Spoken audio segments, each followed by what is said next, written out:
With St. Patrick's Day just around the corner, you're probably looking forward to eating some corned beef and soda bread and maybe drinking a couple of green beers or a dark stout, but you could always eat your beer instead. And here to explain what I mean is certified baker and volunteer director with Cakes for Cause's Jeanne Treder. Jeanne, nice to see you again. Hi, nice to see you again. Happy Monday. You too. Always a pleasure to have you guys back because you bring us some baked goods and some good tips for people who want to learn how to do it. Yes. So we have a lot to cover. I want you to get started with what you have there, the wet ingredients. Okay, right. Well, we're doing a chocolate stout cupcake. Now, the one thing I want to point out is the differences between cocoa powders. This particular recipe uses the Dutch processed.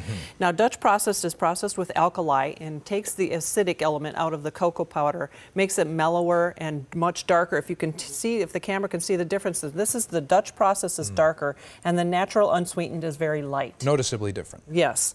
So we want to use the Dutch processed. And also want to say when you're using Dutch processed, use baking powder. So think processed powder.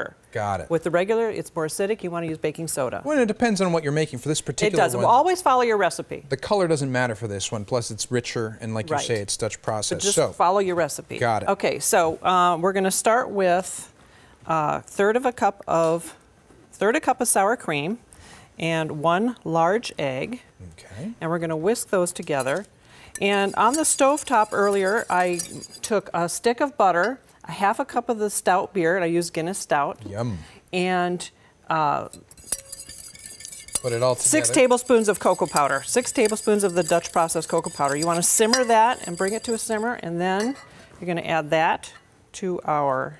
Look at how rich that is already. I know, right? And so this amount that you're mixing is going to make how many cupcakes? This is going to make about a dozen cupcakes. You can easily double this recipe to make an 8-inch cake. Make a whole cake or a bundt cake or one of those bundt cake, right? The ones that have you can make a bundt cake. Yeah. You make an 8-inch layer cake. It's a pretty good recipe, and it's easy to do. As you can see, I don't need the electric mixer. You can just do it by hand. Here we have the dry ingredients. You want to just whisk together 1 cup of flour, 1 cup of granulated sugar, 3/4 teaspoons of baking powder, and a 1/4 teaspoon of salt. Got it. So I have the wet ingredients all mixed up here. And any time is good for a chocolate stout cupcake. You don't have to wait for...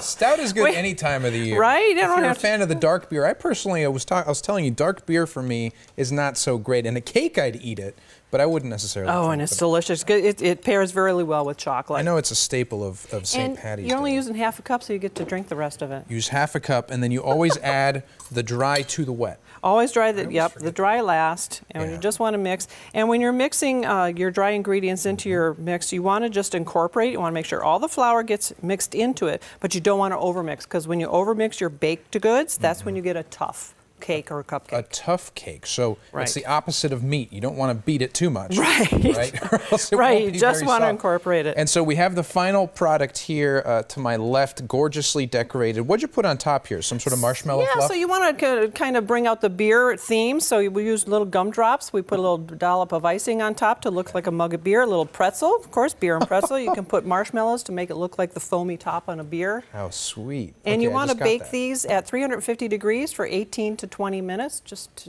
when it springs back and touch lightly, then it's done. Easy enough to do. And of course, you guys wouldn't be able to do any of this if it weren't for the gracious donations of people in the community. And AZ Gives Day is coming up, and that's going to be April 3rd. Tell us how important it is that people give back to you. It's very important. We're completely community funded right now. And so we want to point out that when you give to us, you're not just giving to us so we can bake more cakes for the fun of it. I mean, when you give to us, you're helping us help all the other nonprofits and people that we support through our baked goods and our teaching. And so we hope people consider donating to us and help us build a sweeter community. Well, you're right. It is entirely unique what you guys do, a nonprofit helping other nonprofits, bringing so much joy to the kids and you know, the veterans and just many different people in the community. And of course, the Icing on the Cake Club, Science of Baking, is coming up March 17th. Of course, people can get more details on the website. But AZ Gives Day is the biggest fundraising opportunity for you guys. It is for us, yes. And it's really important that people give back, because it really is so delicious what you do. So, Jeanne, as always, thanks for coming. Great tips, and I can't wait to taste these. Yeah. Thank you. Happy St. Patty's Day, too. You too.